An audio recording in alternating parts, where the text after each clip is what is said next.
Welcome to my demo of Painting of a Young Girl. Begin, as always, with a detailed sketch that outlines the shadow shapes, any kind of value change I've tried to indicate with my pencil lines, just using a number 2 mechanical pencil. And then step 1 is a monochromatic step with just the burnt sienna and the alizarin to go a little bit darker in some spots. Because I'm using a student grade paper, I'm actually detailing a few of the lines that I don't want to have to think through later on, like the crease lines around the eyes and the darkest darks in the nostrils and some of the details around the nose. I find that with this paper that I'm using, my subsequent layers will sometimes wash away my initial drawing lines, and so I'm just giving myself a little bit of insurance here by putting some of the darkest darks right now. This would be the alizarin mixed with the burnt sienna.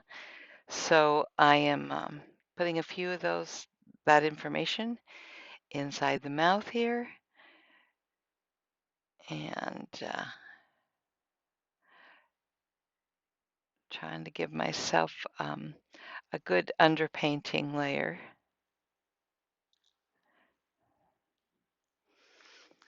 So trying to get the shapes of his teeth. One of the challenges with this particular piece was to deal with a full set of teeth, a big wide grin, and m- my rule of thumb is to basically deal with the shape of the bottom of the upper teeth. And I, of course, need to get those darker shapes in at the sides. And I will deal a little bit with the gum line because she has so much gum showing at the top, but I'll do that very subtly. So I'm putting in a few of these darkest darks right now just so that I don't lose them. Now I'm about to come in with my burnt sienna and some burnt sienna alizarin and some larger shapes, um, giving myself a few more lines on the mouth.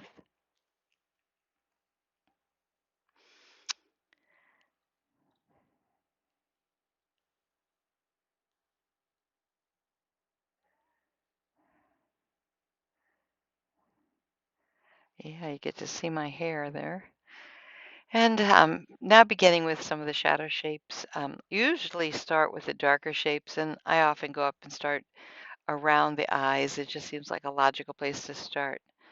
Um, putting in uh, first maybe just the burnt sienna, and then going in with the burnt sienna alizarin mix when I need something a little bit darker.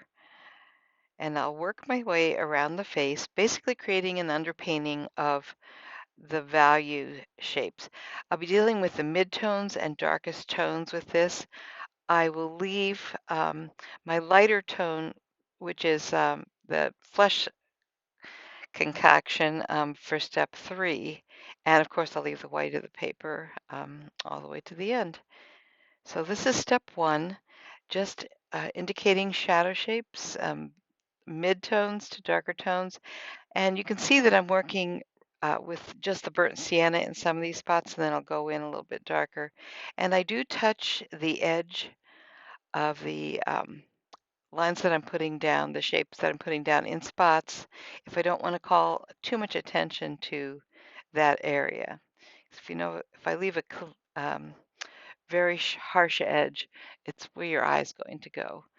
So I'm working my way around the face, looking for those shadow shapes. Usually I'm dealing with the reference photo that I've darkened just a bit so that I can see those shapes really clearly. I love the shadow shapes that you see on the nose. I'm trying to get those in, give you some three-dimensional look before we move on. This is the step that I often call sculpting the face, where we're really trying to make the face pop off the paper in a three-dimensional way.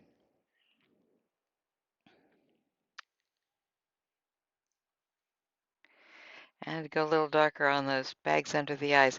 Even though it's a young child, those shapes under the eyes are distinctive and they're important to getting the likeness. I do see a darker shadow on the right-hand side of the lips on the top and a little bit on the bottom too. So I'm indicating that. I treat the lips just like I would any other shape on the face with this underpainting layer with the burnt sienna, which is Holbein burnt sienna, by the way. Um, and I'm trying to get those shapes sculpted in here. She has real distinctive smile shapes at the edge of her mouth. I'm trying to sculpt a little bit of these cheeks. I see a darker shape coming down to the left. Sort of a shape within a shape there, and I'll try to get the value change that's happening. I never skimp on this step because if I do, the rest of it just doesn't turn out. I also like the shapes that occur under the lips. She doesn't have a real distinctive shape there, so I'm kind of going in more subtly with just the burnt sienna right now.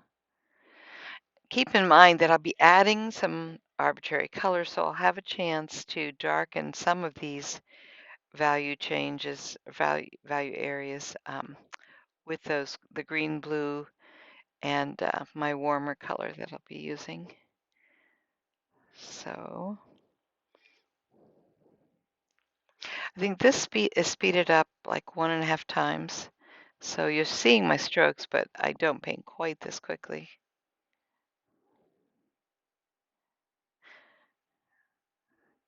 Trying to shape that cheek on the left. She's got like a pad, a ball that comes out, and I want that to remain really light.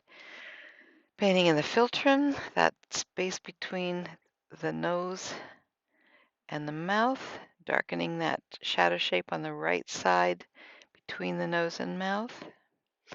Adding a little alizarin to the burnt sienna. Okay, now I'll go back up to the eyes. I didn't really tackle that shadow shape on the left side of the inner part of the left eye. She's got a bit of a shape coming up above the crease, a value change there. And I see some value changes that indicate how her head curves around on the left. Touching a few spots to make sure they don't steal the show with their hard edges. I'm constantly squinting and looking at my reference. I don't trust my lines that I've drawn. I try to constantly be looking at the reference and thinking of what shape it is that I'm trying to create with that stroke. Yeah, I see my head gets popped into this. I've got to figure out a way to adjust my camera better. So I'm strengthening the value of some of the shadow shapes, reinforce it. I don't usually put the eyes in until step 2. However, she has brown eyes, so I will put just a little bit of a pass of the burnt sienna on her eyes in a minute.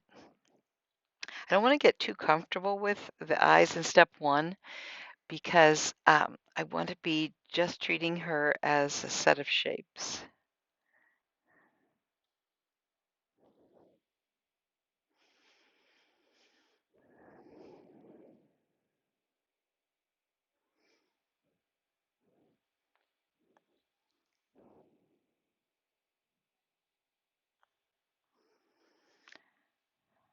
Strengthening some of those areas on the cheek.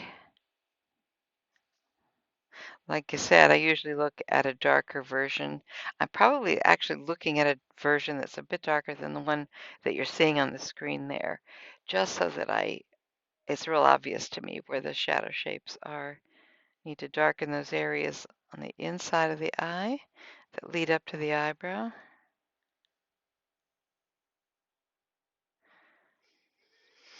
And I'm not going to complete the eyebrow now, but because they are so dark, I will put a little bit of the burnt sienna alizarin mixture here.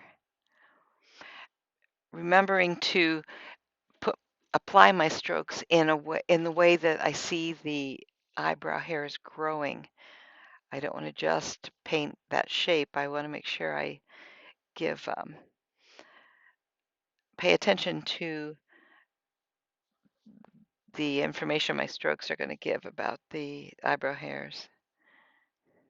So I'm adding a little bit of the burnt sienna right now into the iris area, trying to leave a little gleam. If I lose a gleam in a quick sketch, it's not that big of a deal. I just will come in with a bit of white gouache later. But on my more finished work, I always paint around them very carefully. And I didn't put anything, any information in with regard to the pupil. That will come in step 2. And I see a few spots, okay, on the gums that I want to indicate with the burnt sienna, trying to keep that pretty washy and light, but I need to show how the gums separate the teeth. Otherwise, the teeth would look a lot longer than they really are. And the bottom teeth, I'm just indicating with a kind of a shadow shape with the burnt sienna. Might come in a little bit darker later. I don't want to draw too much attention to the teeth, even though the mouth is wide open. It's if you draw all the lines between the teeth, that really grabs your attention when you look at it. And so I only really indicate usually the shape of the bottom of the upper teeth, a little bit of the gum line, and of course the shapes at the left and right side if you've got a mouth that's open like this. Less is more when it comes to the teeth. I will put a pass of blue on them to tone them down, just probably like a cobalt blue. And I will, before I leave step 1, I will be putting a little bit of blue in the white of the eye as well to tone that down. The reason I do that at the end of step 1 is just so that blue will dry by the time I get to step 2, which is where I'm going to be actually painting the eye. So I'm not skimping on step 1 here. I'm really trying to pay attention to all the subtle shadow shapes that I see around the eye. I haven't really even sculpted the right side of the face at all yet, so I've got a lot of information to come in there with. Usually takes me about an hour and a half to, or on a good day, maybe an hour to paint a quick sketch. The drawing actually takes me um, equally as long. Um, but when I translate this to a more finished painting, I might take hours, but my steps are still the same. So now trying to tackle some of those shadow shapes on the right side of the face. When it comes to the chin line, the jaw line, where the chin meets or the jaw itself meets the neck, I do try to leave a lost edge or two. I don't want to have such a harsh break that it looks like the head's cut out and pasted on. So I'm aware that there are spots where I'm going to leave information up to the imagination where the jawline and neck connect. I don't deal with the hair at all in step 1, but I will go down and put some of these shadow shapes into the neck area.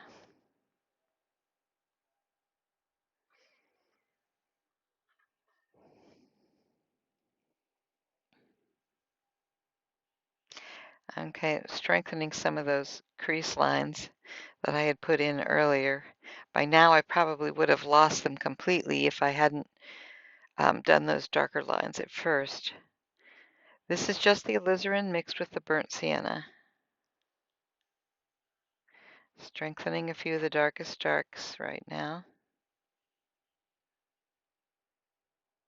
Touching a few areas just by poking at them with a clean damp brush, the edges that I don't want to call too much attention to. So darkening a few areas Inside the mouth needs to get darker. Guess I got frustrated and decided to go a value level darker on the right side of the forehead. Because she has a bit darker skin, I am taking more time with this layer. I feel like I can put a little bit more information on with this alizarin and burnt sienna layer. I've experimented with different colors for this underpainting, and this is still my favorite, no matter what the skin tones are. It seems to work well with the colors I'm going to put on top. We are going to add an additional color for step 2 that I typically don't use in my arbitrary color step, so we'll get to that in a minute. Okay, I'm trying to be very deliberate about my strokes. I feel like my strokes, the direction of my strokes can inform you of the shape of the face. So I'm not just painting up and down or right to left. I'm really thinking about applying the beginning and ending of each stroke. I want to strengthen those darker shapes underneath the mouth.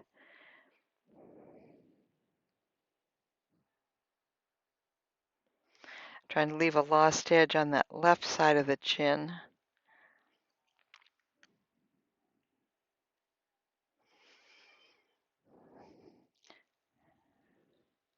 Softening a few edges.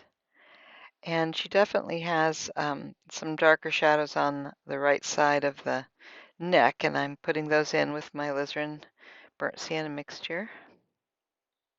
I'm going to let the hair kind of come into that area, so I don't need to go all the way out.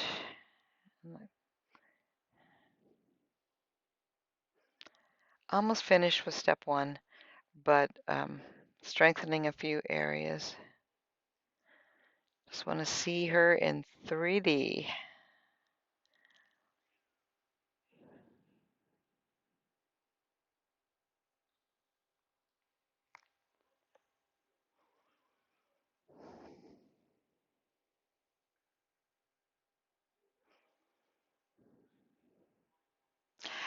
I have begun to use a bit of Perylene Maroon. Some of my darkest dark areas that need to stay warm and fleshy, like the nostrils or the interior of the edges of the mouth. And I really do like the Perylene Maroon. I don't think I would use it in any kind of large areas, but I was having trouble getting as dark as I wanted with those, like the nostrils and the inside of the mouth, without using some other color. And I'd rather not go cool. You don't want to go, I know when you see a photograph, it often looks like you're seeing purple or blue in those areas, and they really are, that's unnatural. That's a flesh tone, that's a fleshy area, so it should stay warm.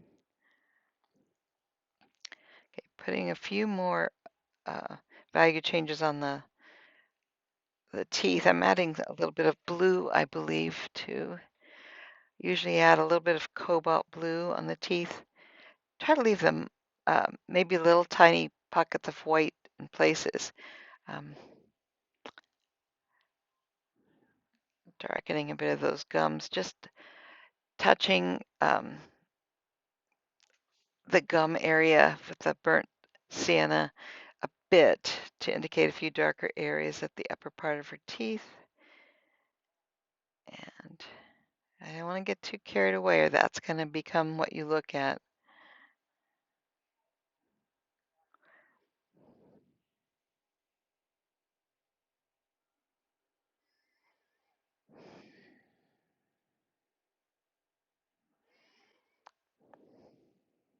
I'm adding a little bit of blue to the white of the eye. There really isn't much white of the eye showing the way she's squinting.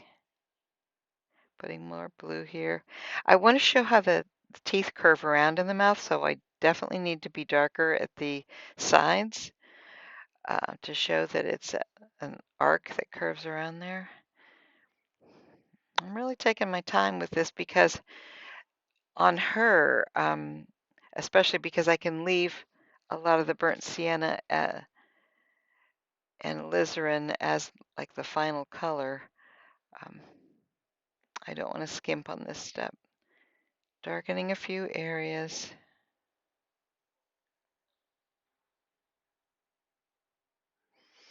I think the challenge with her is to show the smile. You get that smiley look without having it take over. And the fact that her eyes are squinting is also a challenge. You have to make sure you get that pad of flesh at the bottom of the eye um, where it belongs and not widen that iris area. Okay, darkening a few of these areas. I'm guessing that I'm using the Perylene Maroon now. I'm narrating this a few weeks after I actually painted it. So that Perylene Maroon lets you get a little bit darker than I could get with the alizarin mixed with the burnt sienna, but it approximates the same kind of hue. When you're looking at the photo, you might be tempted to go in with a blue or a purple there, but I really caution you to avoid that.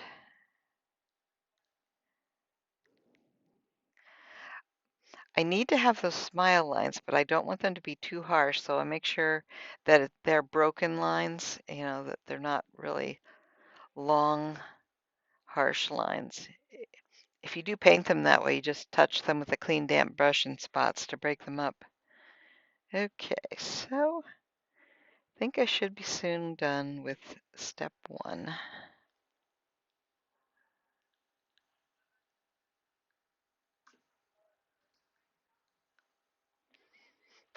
Putting a few last minute touches, squinting as I'm looking at my reference, trying to get my darkest darks in here.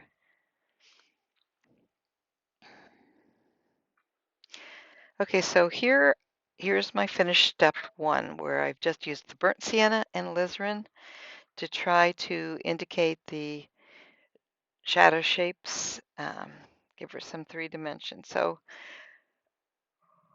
step 2 involves finishing the eyes and painting the arbitrary colors. So I'm adding a bit of burnt sienna to the eyes. I know because she has such dark brown eyes, I'll add some burnt umber as well, which is the darkest brown I have on my palette, but I'm letting that burnt sienna dry first. And I want to darken the eyebrows right off the bat. I'm using a bit of indigo, which is kind of my go-to for darker eyebrows. I don't keep the eyebrows just one color. Usually I'll have indigo, maybe some mineral violet, and I'm still trying to make sure that my strokes indicate the way that the hair is growing. So I'm being very deliberate, and I'll have to touch the eyebrows at the bottoms especially so that they don't look so harsh.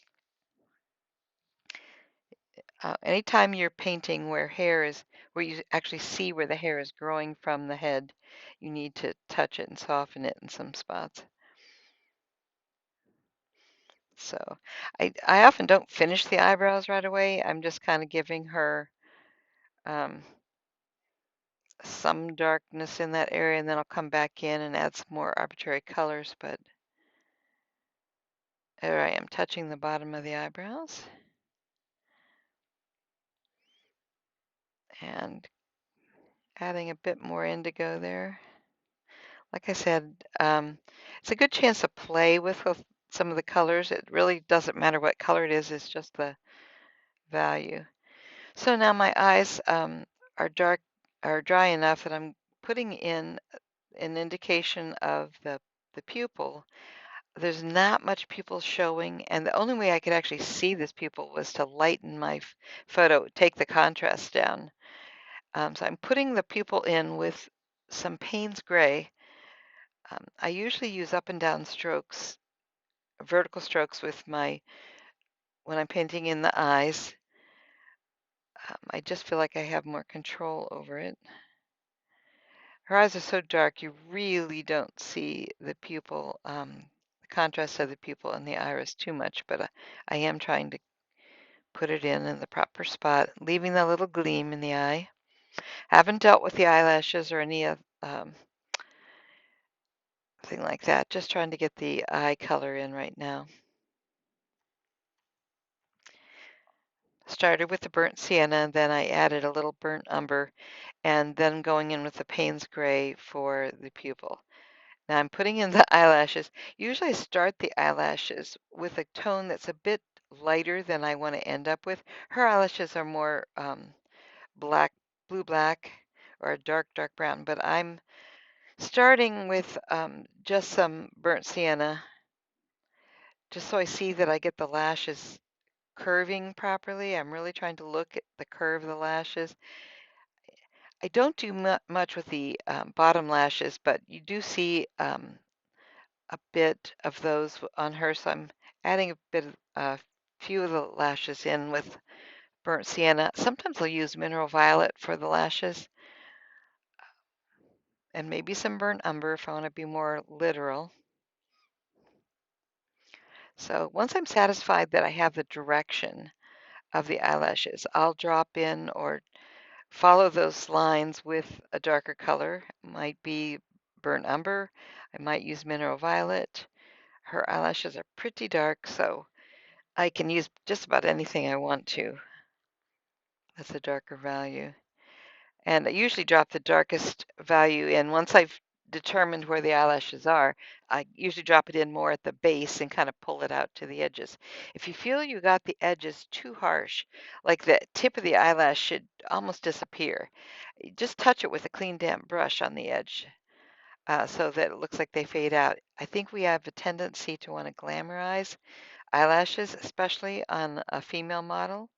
So uh, just kind of rein yourself in. Less is more when it comes to eyelashes.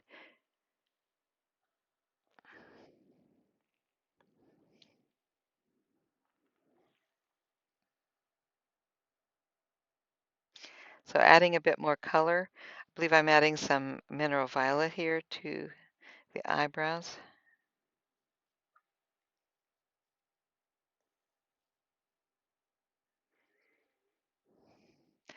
There is usually a shadow cast onto the blue of the white of the eye by the upper lid. And I try to indicate that by a little bit of darker blue, maybe an indigo blue. Um, Now, when it comes to the arbitrary color steps, this is step 2, I usually use quinacridone magenta for the darkest value.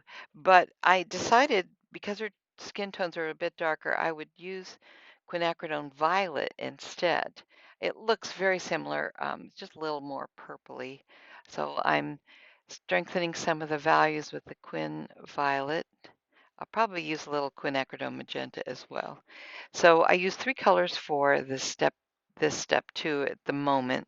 I'm using the quinacridone violet right now, and I'll also be using Hooger's green, which is a very turquoisey green, and peacock blue, very turquoisey blue. So right now I'm using the quinacridone violet for the darkest darks. Typically I'd be using quinacridone magenta for this, but I thought because of her darker skin tones, this would look better.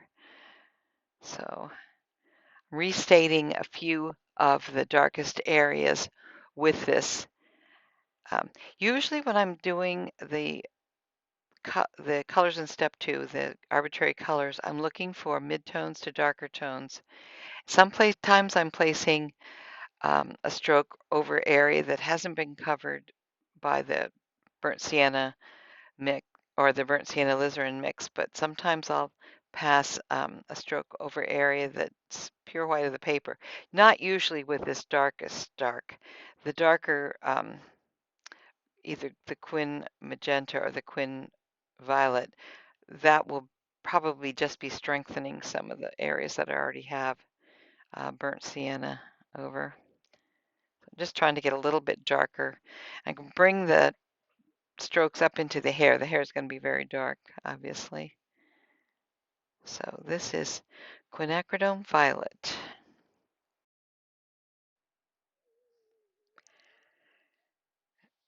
Okay, so a few more areas that I'm darkening using the Quin Violet. And don't always just start with one of the arbitrary colors. Sometimes I just go back and forth, but I think it is easier to start with the darker value that um, either the Quin Magenta or Quin Violet here, and darken some of those areas, and then tackle the green and blue with more of the mid-tones. So just putting a few more strokes of this Quin Violet here, strengthening some of the shadow shapes. Notice on the lip, lower lips, and the upper lip, I've left some places where there's a lost edge. Even though I have some shadows in certain places, I want to make sure that the lips aren't reading as outlined.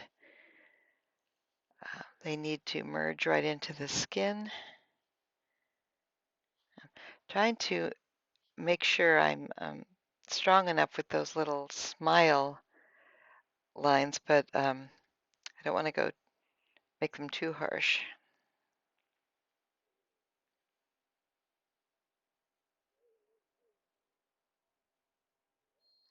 Okay.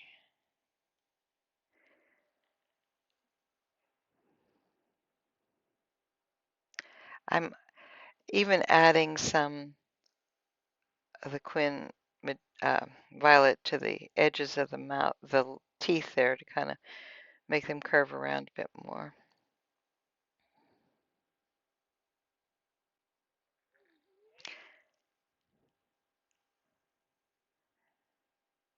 I just don't seem to be stopping with this, do I?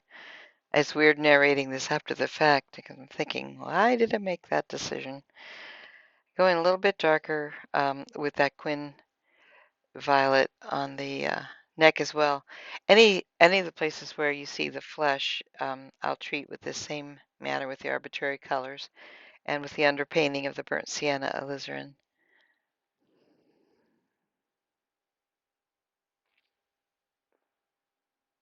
Okay, finally, with the green or blue, I think that was the peacock. Sometimes it's hard for me to tell in the recordings if I'm looking at the green or the blue, and there's really not much of a reason for choosing one over the other. I'm picking areas that I see as midtones and that maybe need a little strengthening. Some of my go-to areas are that area between the eyebrows. There's usually a bit of a shadow shape there. There, I made it even stronger with the blue. I didn't feel like it was showing up. And because her skin's a bit darker, I think I can go a little stronger with some of these colors and have it work. With the other um, painting of children, especially, I tend to go a little bit lighter with these green and blue arbitrary colors. That was some Hooker's green on the forehead in a mid-tone area. Most of what I've done just now is basically painting some of these arbitrary colors over top of areas that already had some burnt sienna or burnt sienna alizarin underpainting. There would be places though where you'll see the these colors pop out because they're being painted over the white of the paper. I just did an area down on the left part of her cheek that was that an example of that. And you can see on the chin, I've got an area where we see the color shining through. I do like it when you see the pockets of pure color come through because I've painted them right on top of the white. But usually I'm um, going on top of some burnt sienna, at least for the most part. Okay, so I'm looking for midtones. I'm using either the hookers or the peacock. Try to balance it. If I use a little bit of blue on the right side, I might go over on the left side and find a spot to put some blue so it's not lopsided.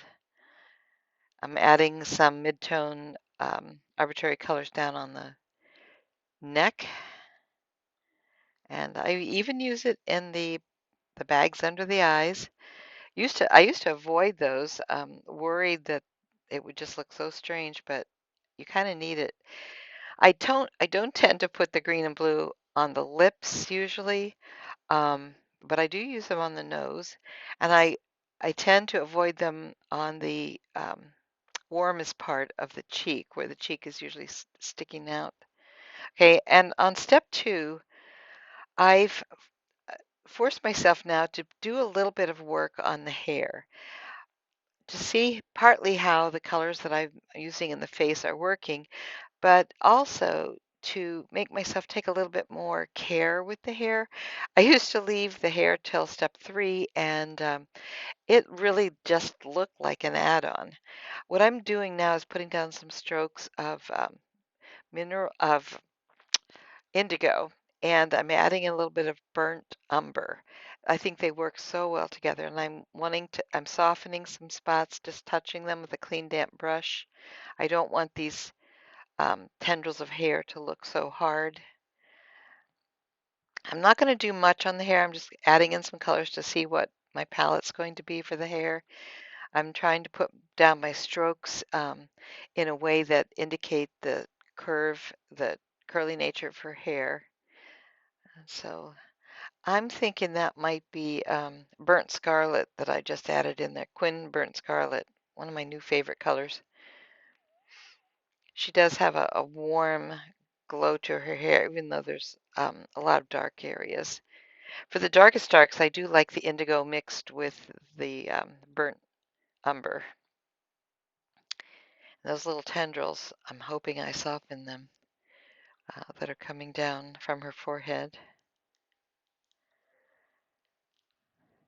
I don't like to see yep, I do soften them.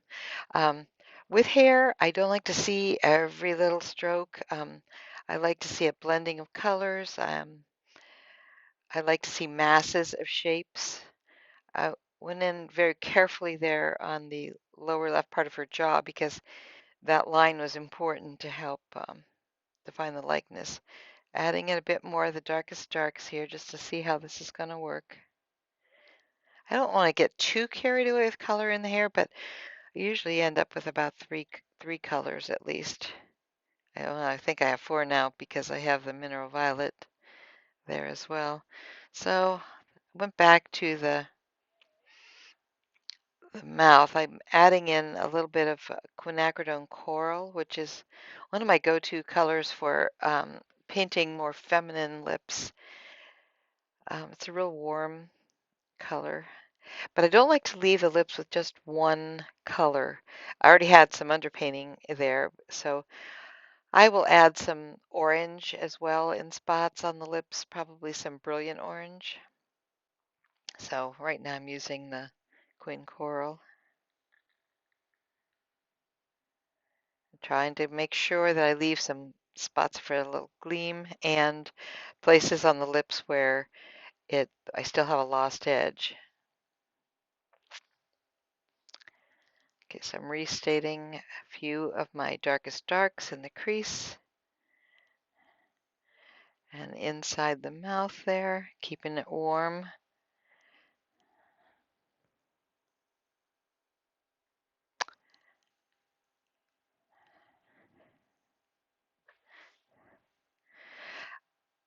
All right, so I'm almost finished with step two. Just putting a few finishing touches on. Remember to leave a lost edge, at least one lost edge on the jawline.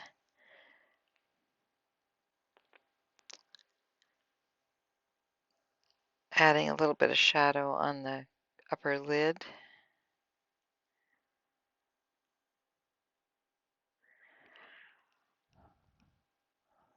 It's funny to watch a recording that you did earlier because I do kind of anticipate what's coming next. Okay, so I added a little bit of either green or blue on the ball of her nose.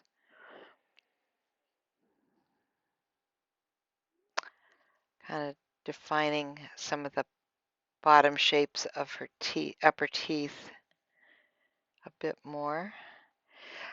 I'm okay with how the teeth are looking so far. I really don't want to draw a lot of attention to them, but okay, so here's my scan that I did of the end of step 2. Now we're ready for the final step, and this step is where I add in the what I would consider flesh tones, the vermilion and Winsor Yellow Deep. And you can see that I'm starting out with diagonal strokes on the forehead.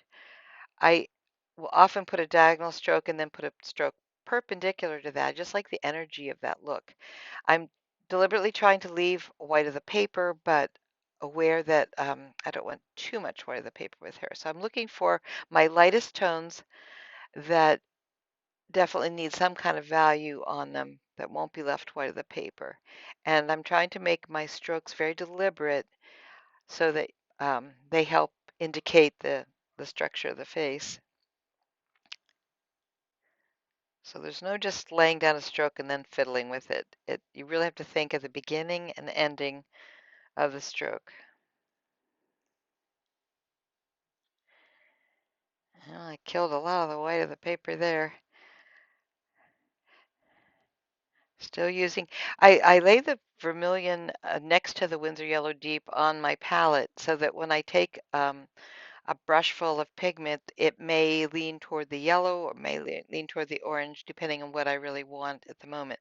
And you get some more variety. I don't like to just mix it up ahead of time on the palette because I think you get too much the same tones. So, adding a few final strokes on the face here.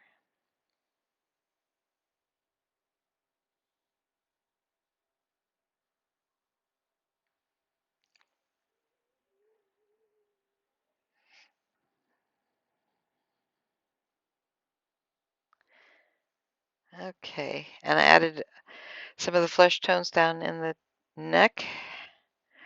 With the quick sketches, I really don't usually go into much detail on the clothing. Maybe just the indication of a collar, whatever. Um, Even though she has darker skin, I still feel that the overall glow of the vermilion and Winsor Yellow Deep is going to work. Um, okay. If you pass one of these strokes of the flesh tones over top of an area that already had, say, the green or the blue, it tones it down a bit. And there are times when I deliberately want to do that. There are times when I want to leave them more pure. Those strokes I'm putting on now are actually Quin Coral. It's a nice color to add a bit of a glow at the end. Use it sparingly though. I often use it on the cheeks or the nose. I've also used it, of course, on the lips. Gonna go a bit darker on those lips.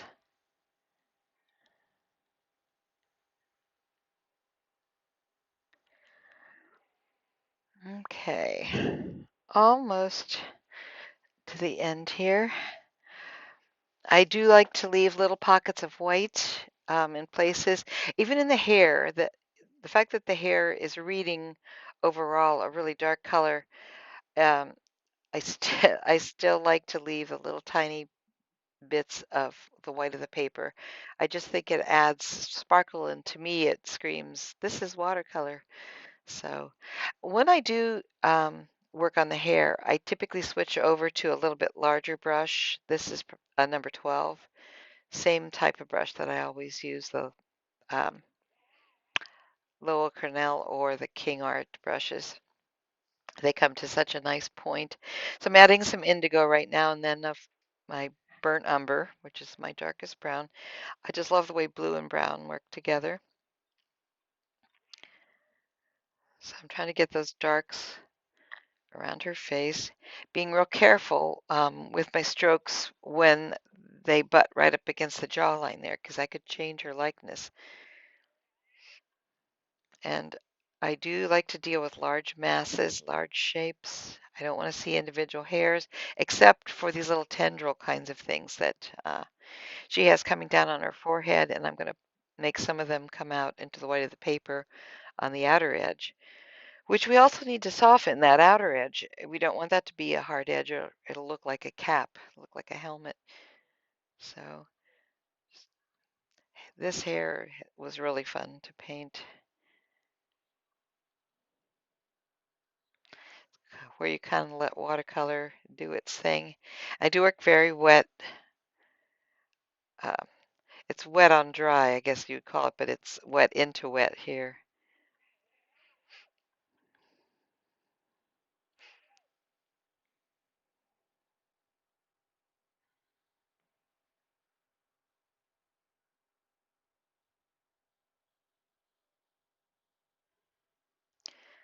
Okay, we're getting down to the end here. I'm softening, touching these tendrils with a clean, damp brush because I don't want them to be the star of the show. If you leave a harsh edge with high contrast, it's going to be what the eye looks at first, and I didn't want those tendrils to do that. I didn't want to bring her bangs too far down on her forehead either. I've got to make sure that I leave them the way they are.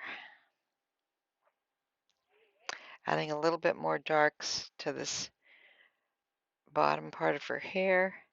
Also using I'm either using burnt sienna or the quinacridone burnt scarlet in her hair for that warm. Either one of those would work.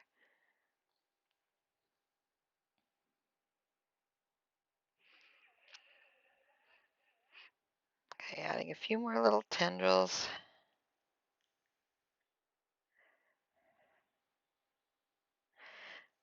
I forgot to mention that I think I sort of ignored her ear over there on the left side.